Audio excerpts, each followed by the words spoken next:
Territoire d'info, Cyril Viguier. Bonjour, bienvenue dans notre matinale d'info, celle de Public Sénat et de Sud Radio avec la participation de la presse quotidienne régionale. Aujourd'hui, notre invité, c'est Florian Philippot. Bonjour. Bonjour. Vous êtes vice-président du Front National et député européen. Et pour vous interroger aujourd'hui, Mickaël Zamès de Public Sénat et Véronique Jacquier de Sud Radio. Bonjour à vous deux. Florian Philippot, c'est la commémoration des attentats contre Charlie Hebdo et l'hypercacher. La France s'apprête aujourd'hui à rendre hommage aux victimes. François Hollande a déclaré qu'il voulait une cérémonie courte et sobre. Un an après, qu'est-ce qui a changé? Quelque chose pour vous? Rien pour vous? Bien, entre-temps, il y a eu le drame de novembre. Déjà, il faut le souligner, évidemment. Malheureusement, j'ai le sentiment que pas grand-chose n'a changé. Et probablement une prise de conscience plus aiguë parmi la population française. Et tant mieux, parce qu'il vaut mieux que notre peuple soit averti et mobilisé face à cette menace terroriste islamiste. Mais du point de vue des politiques publiques, des politiques de sécurisation des Français et du territoire national, honnêtement, pas grand-chose. Et au point de vue ambiance, qu'est-ce que vous sentez? Au point de vue ambiance, on voit bien que je crois que la France n'a pas réagi tout à fait de la même manière après le deuxième attentat qu'après le premier. Voilà, on s'est rendu compte après le second attentat terrifiant de novembre, qu'il y avait maintenant urgence à agir et que le problème n'allait pas être résolu par simplement des manifestations ou des déclarations, qu'il fallait de l'action. Et cette action, on a eu l'impression qu'elle pouvait démarrer pendant quelques semaines après le 13 novembre, état d'urgence, rétablissement des contrôles aux frontières nationales, fermeture de quelques salles de prière, puis tout s'est arrêté. On a repris le train-train habituel. Je ne sais pas où en est la fermeture des 100 mosquées radicales en France identifiées par le ministère de l'Intérieur, on n'en parle plus. Les frontières nationales ont été de nouveau démantelées et on est reparti dans le fantasme de Schengen, alors que les Danois, alors que les Suédois, eux, savent réellement remettre en place de vrais contrôles aux frontières nationales, entre eux ou vis-à-vis de l'Allemagne. Et de la même manière, on a le sentiment que les promesses, par exemple la création de postes de douane, on nous avait annoncé 500 postes en 2016, 500 postes en 2017. On se rend compte qu'en 2016, il n'y a que 250 postes et non pas 500. Vous voyez, ce sont des petites choses, mais ce ne sont pas des petites choses dans les faits. C'est très important. Mickaël Zamès. Et pourtant, il y en a un thème dans lequel on n'arrête pas de parler, c'est celui de la déchéance de nationalité. Encore une fois, Bruno Le Roux, qui était à votre place hier, lui parle d'une déchéance pour tous maintenant, pour ceux qui ont commis des actes terroristes. Vous êtes favorable à ça, la déchéance pour tous ? Écoutez, il faut faire une analyse juridique. On nous a expliqué pendant des années que c'était totalement impossible. Au risque d'apatride. D'un coup, ça devient totalement possible. Si c'est possible, on peut le faire. Rien ne s'y oppose, puisque ce sont des Français, qu'ils soient binationaux ou qu'ils soient non binationaux, ce sont de toute façon des Français. Donc contraire aux droits de l'homme, a dit Alain Juppé hier soir. On pourrait de toute façon étendre. On peut avoir la définition qu'on veut des droits de l'homme. Je veux dire, ce qui compte aussi, c'est de regarder ce qui est la réalité. La réalité, c'est que si on peut le mettre en place pour tous, alors mettons-le en place pour tous. Mais et je me réjouis de cette mesure, cette réhabilitation de la déchéance de nationalité, parce que c'est une idée portée depuis très longtemps par le Front National. Et à l'époque, il y a encore quelques mois, quand il l'a portée, il se faisait insulter. Vous voyez, donc on avance. Et j'y vois, moi, le poids des 6,8 millions d'électeurs aux élections régionales qui ont voté pour les listes du Front National. Ça sert à quelque chose. On a fait pression démocratiquement. Mais ne nous enfermons pas non plus simplement dans ce débat. Il faut aller voir en amont les conditions d'acquisition de la nationalité française. Comment se fait-il que chaque année, 100 000 naturalisations soient déclarées? C'est quand même beaucoup. C'est probablement beaucoup trop. Comment se fait-il qu'on continue d'être aussi laxiste dans la distribution de la nationalité française, que ce soit d'ailleurs sous Sarkozy comme sous Hollande? Il faut aller vers la question... Des restrictions ? Oui, moi je pense qu'il faudrait des critères beaucoup plus méritocratiques et beaucoup plus stricts pour devenir français. Méritocratique. Alors, je pense, bien sûr, au casier judiciaire, évidemment, à la maîtrise parfaite, ou très bonne en tout cas, de la langue française, à l'assimilation à la société française, à ses valeurs, à ses lois, à la République et à la France, à l'idée d'une assiduité scolaire exemplaire également, quand ça sanctionne un parcours scolaire ou étudiant. Vous voyez, des choses qui sont vérifiables, qui doivent être vérifiées, parce qu'on ne distribue pas comme ça la nationalité française. Ça nous éviterait beaucoup de débats. La déchéance notamment. La déchéance, il faudrait quand même la mettre en place. Mais alors, ça nous éviterait de voir beaucoup de gens devenir français alors qu'ils ne devraient pas devenir français. Sur la déchéance de nationalité, vous avez dit ne nous enfermons pas dans le débat. Cela dit, est-ce que vous ne participez pas quand même à faire mousser ce débat un petit peu plus que ce qu'il mérite, dans la mesure où la déchéance de nationalité ne garantit pas la sécurité aux Français? Elle n'empêche pas qu'un terroriste commette un attentat. Et ce débat est sur la table depuis plus de 3 semaines. Et il va être ensuite discuté au Parlement à partir du 3 février. Et ça va encore durer des semaines. européenne. Est-ce que vous ne croyez pas qu'il y a des choses qui sont plus importantes pour les Français et que, de fait, vous soutenez François Hollande dans sa posture politicienne sur le sujet? Non, mais moi je dis, de manière très claire, cette affaire devrait passer comme une lettre à la poste. C'est pour ça que je dis qu'il ne faut pas s'enfermer dans ce débat. Faisons-le, votons-le. Je veux dire, 90... Mais oui, on l'a dit. Les députés, sénateurs, Front National sont pas le voter. C'est quoi, c'est le FNPS? Non, c'est pas le FNPS. En l'occurrence, c'est François Hollande qui vient reprendre un principe phare, que tout le monde connaît, du Front National depuis des années, cette histoire d'échéance de nationalité. Tant mieux. Moi, je suis constructif dans l'opposition. Quand un poids électoral est suffisant pour faire plier le gouvernement et le président de la République, je m'en réjouis parce que c'est ça la démocratie aussi, c'est le rôle de l'opposition. Mais moi, je dis, non, mais 90% des Français sont pour, donc faisons-le. Puis passons à autre chose de plus efficace. Oui, mais alors justement, pourquoi on va pas passer 3 ans sur même le Front national, mais pourquoi le Front National en fait-il autant sur la déchéance de nationalité? Vous savez qu'il existe dans le Code civil, l'article 23.7 qui permet déjà d'ôter la nationalité française. Donc pourquoi en faire autant sur la déchéance quand il existe dans le Code civil la notion de perte de nationalité? Le Front National, oui, mais est-ce que c'est appliqué pour celui qui se comporte de fait comme le national d'un autre pays? C'est ce qui est écrit dans le Code civil, c'est la perte de nationalité. Est-ce que c'est appliqué? Non. Est-ce que la déchéance de nationalité est appliquée? Très rarement. Alors le Front National, il est là pour ça. Peut-être pour que ce soit mieux appliqué, il faut tout simplement modifier l'article du Code civil, mais donc passer par une loi, mais pas besoin de changer la Constitution. Donc je pense que c'est. Pourquoi vous suivez qu'il est intéressant. sur ce point-là? On pourrait effectivement passer par une simple loi. Je pense qu'il n'est pas inintéressant de le mettre dans la Constitution parce que ça rappelle de manière sacrée l'importance de la nationalité française.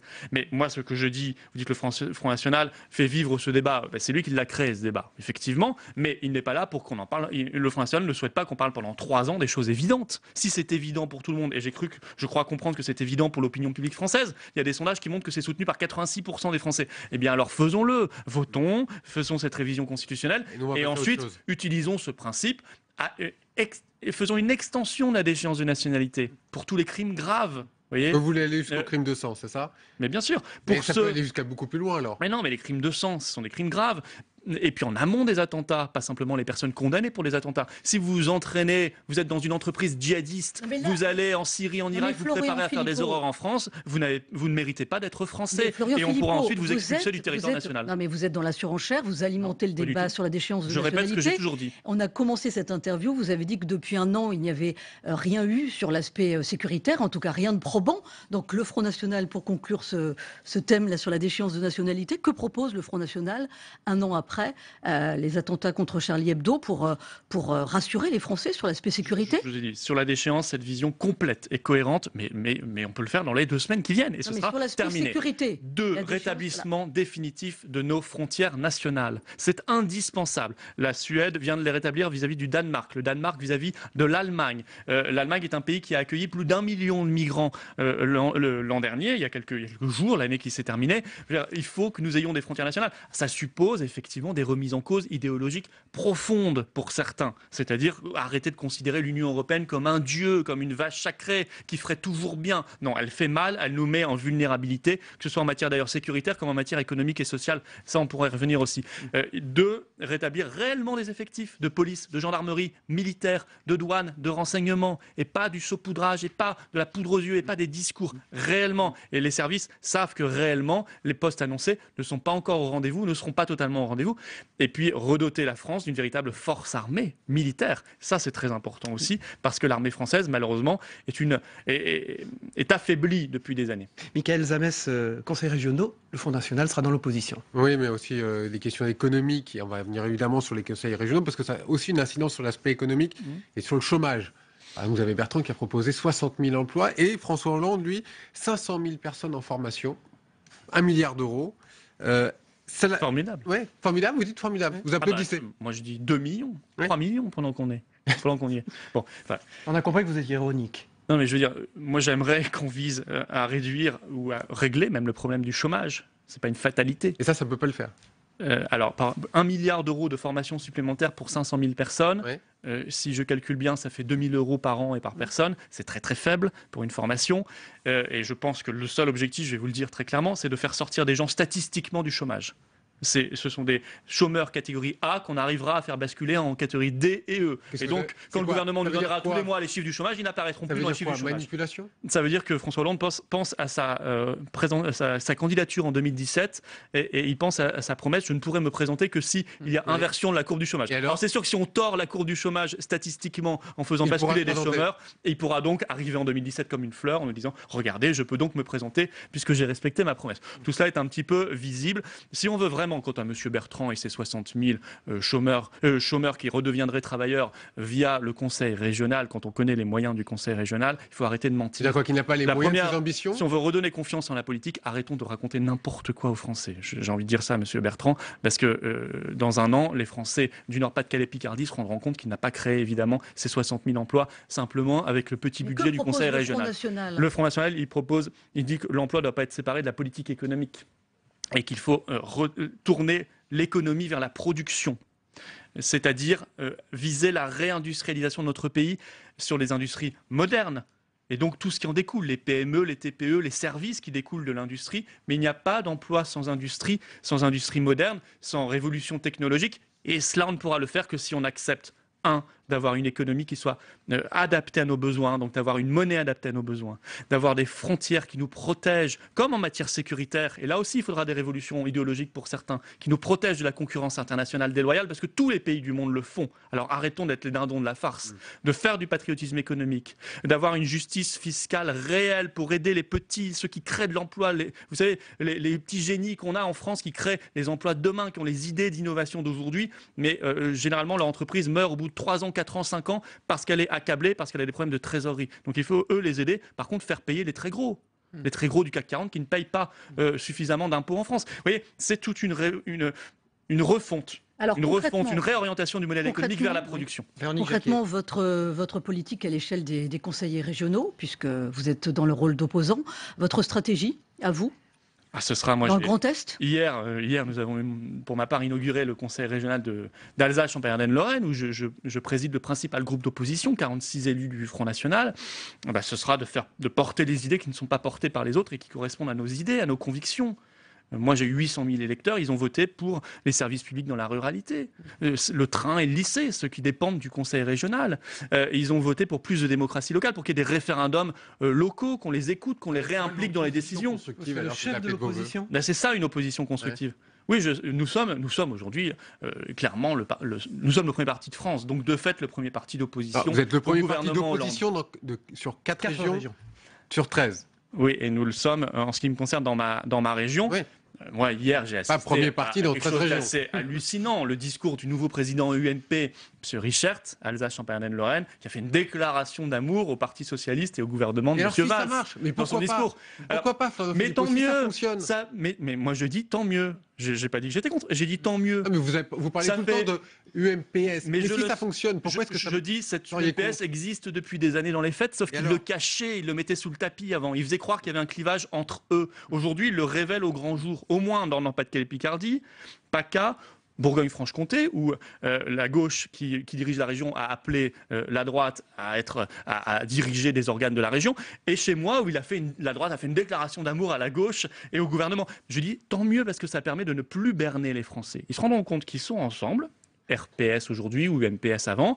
Face à eux, il y a les patriotes que nous sommes, le Front National, le Rassemblement Bleu Marine, ceux qui croient en la souveraineté nationale, en l'identité nationale. Vous n'avez pas gagné de région. Au prix d'une démocratie tordue entre les deux tours. Retrait du PS, qui renonce à avoir des élus dans 2 régions. Chez moi, une fausse triangulaire, puisque la gauche a appelé à voter pour la droite. Oui, mais s'ils n'avaient pas tordu cette démocratie, on aurait gagné. Ce qui prouve qu'ils sont acculés. Florian Philippot, sortons de la petite musique UMPS. Non, c'est très important. Vous venez de les faits. Vous venez de démissionner de votre mandat de conseiller municipal de Forbach, en Moselle. Et votre engagement d'élu a été critiqué à Forbach, puisque présence à 4 conseils municipaux sur 10 depuis mars 2014, ça fait un taux d'absentéisme de 60%. En termes d'exemplarité d'un élu, qu'est-ce que vous avez à dire ?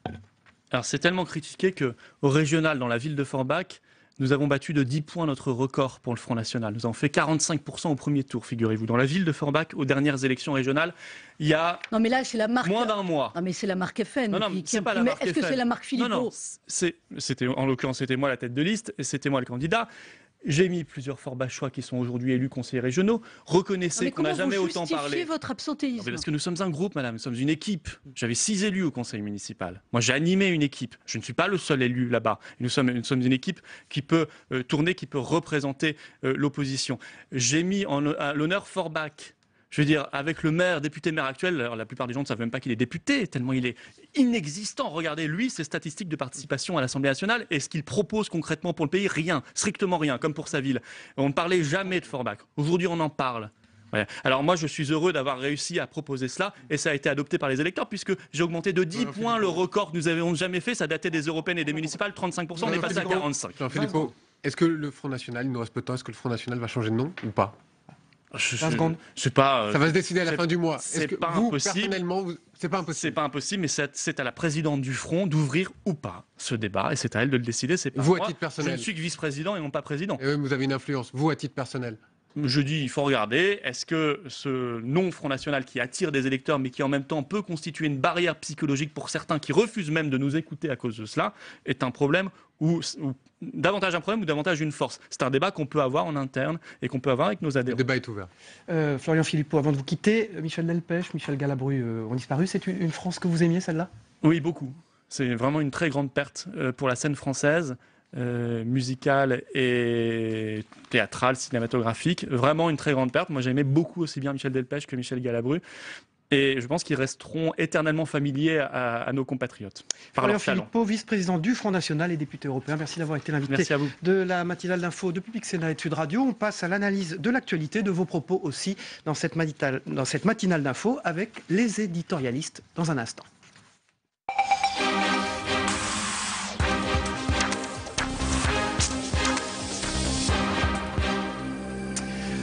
Voilà, bonjour messieurs, comme chaque mardi, j'accueille Denis. Bonne année. Et oui, c'est le premier mardi de l'année pour vous, Denis Jambard, Denis ce matin, éditorialiste, et Yves Tréhard du Figaro. Bonjour. Bonjour. Yves, on démarre par donc les propos de Florian Philippot sur la déchéance de la nationalité. Je m'en réjouis car c'était porté depuis toujours par le Front National, a-t-il dit il y a un instant. Denis Jambard. C'est la vérité. Ça... Donc il faut. Oui, mais est-ce que il marque les points, il engrange les points. Est-ce que c'est un coup politique pour François Hollande, comme l'a dit Alain Juppé? Est-ce que c'est un bon coup? Est-ce que c'est un mauvais coup? Bah, écoutez, au fil des jours, on se rend compte que ça devient de plus en plus difficile pour le chef de l'État, puisque même aujourd'hui, on envisage de faire d'instaurer une déchéance de nationalité pour tous les Français qui auraient été condamnés pour terrorisme. Crime de sang, dit aussi Florian Philippot. Oui, mais là, on tombe sur une autre question qu'a souligné d'ailleurs Alain Juppé, que j'ai du mal à suivre d'ailleurs sur ce sujet-là, parce que tantôt il est pour, tantôt il est contre, il vote pour, il vote contre. Mais donc là, tout Français pourrait devenir apatride, puisque c'est contraire aux conventions internationales. Et on voit bien que François Hollande s'est engagé sur un terrain extrêmement dangereux, délicat pour lui, en cherchant, lui, à piéger ses adversaires. Et même maintenant, on vient lui rappeler qu'il était contre cette mesure quand Nicolas Sarkozy, dans son fameux discours de Grenoble, l'avait proposé. Pour le personnel politique, il est grand temps que ça s'arrête, ce débat-là, parce que c'est le Front National qui est en train d'engranger. Ça n'en prend pas le chemin. Hein. Oui, ça n'en prend pas le chemin. Mais le Front National est en train d'engranger. Pourquoi? Parce qu'on s'aperçoit que le seul qui l'a toujours demandé, qui dit toujours la même chose et qui dit qu'il va la voter, sans se pincer le nez, c'est le Front National. Donc, encore une fois, quand il y a un débat qui est ouvert, c'est le Front National qui ramasse la mise, qui risque de la ramasser. Je vous rappelle quand même que les sondages montrent qu'entre 85 et 95% des Français sont pour. Donc aujourd'hui, qu'est-ce qui est pour, sans discuter cette mesure? Les Français, si on en croit les sondages, le Front National et François Hollande. Donc ça veut dire aussi qu'il est grand temps que ce débat s'arrête pour l'opposition. L'opposition dont on a cru comprendre qu'une partie d'entre elles était pour. Il est grand temps qu'elle s'arrête, que ce débat s'arrête, parce qu'il y a une cacophonie. Les Français, ce qu'ils veulent aujourd'hui. Vous savez pourquoi ils sont mécontents du personnel politique? Parce qu'ils comprennent rien de ce qu'ils disent, parce qu'ils tergiversent et puis qu'ils mettent des années ou des mois et des mois à adopter les mesures. La loi Macron, ça a quand même duré 1 an pour quelque chose qui est quand même assez marginal en faveur de l'emploi. Donc les Français, ils en ont assez de tout ça. Ils veulent que ça aille vite, que les promesses soient tenues. Malheureusement, vous allez être déçus. Ça va durer, puisque ça va aller devant le Parlement au mois de février. Et M. Philippot, là aussi, joue sur du velours. Et disons, décidons vite, arrêtons ce débat. Lui, il prend la posture que suggère d'ailleurs Yves. Arrêtons ce débat. Sauf que ce débat, il va continuer et que ça va continuer à faire le jeu du Front National. Le Front National. Tout ça pour une mesure inutile, on avait oublié de le dire. Oui, symbolique, déclarée symbolique et inefficace par le dont Premier les ministre. juges antiterroristes disent qu'elle n'apportera rien. Mais bien sûr. Le Front National, donc, premier parti d'opposition en France maintenant, ça y est?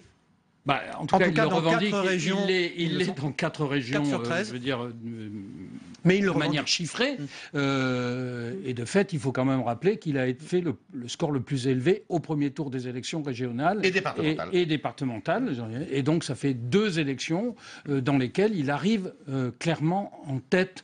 Et donc, s'est installé, on l'a déjà dit et commenté, ce fameux tripartisme qui bouleverse tout le paysage politique français. Pardon ? C'est bon pour lui, pour le Front National? Le Front National, il peut espérer que ça, c'est d'arriver en tête, évidemment. Alors surtout que, on va voir s'il a changé de posture, le Front National, parce que le Front National de Jean-Marie Le Pen, c'était un Front National qui faisait turbuler le système, mais qui voulait pas, de par la psychologie de son patron, arriver aux affaires et diriger. On a le sentiment aujourd'hui, mais ça demande à être confirmé, que le Front National de Marine Le Pen veut justement, aspire à devenir dirigeant, à diriger le pays, à conduire les affaires. Les propos de Et monsieur peut-être changer de nom. Philippot. Et peut-être changer de nom. de nom, mais ça fait Monsieur quelque temps qu'il en est Philippot, question. très frappé par ses propos. Il dit « Nous sommes le premier parti d'opposition ». Donc, et d'ailleurs, plusieurs fois, il a utilisé l'expression, utilisant en effet ce qui s'est passé en PACA et en Nord-Pas-de-Calais, eh bien, la fameuse expression UMPS ou Républicain PS, etc., comme on veut. Et aujourd'hui, toute sa stratégie après ces régionales, c'est d'apparaître comme la seule force d'alternance.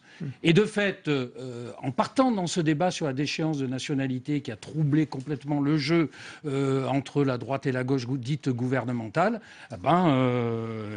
ça marche, ça fonctionne. C'est du velours en ce moment pour le Front National. Encore confirmation avec la déchéance de nationalité. Le seul parti dont on a clairement la position aujourd'hui, c'est le Front National.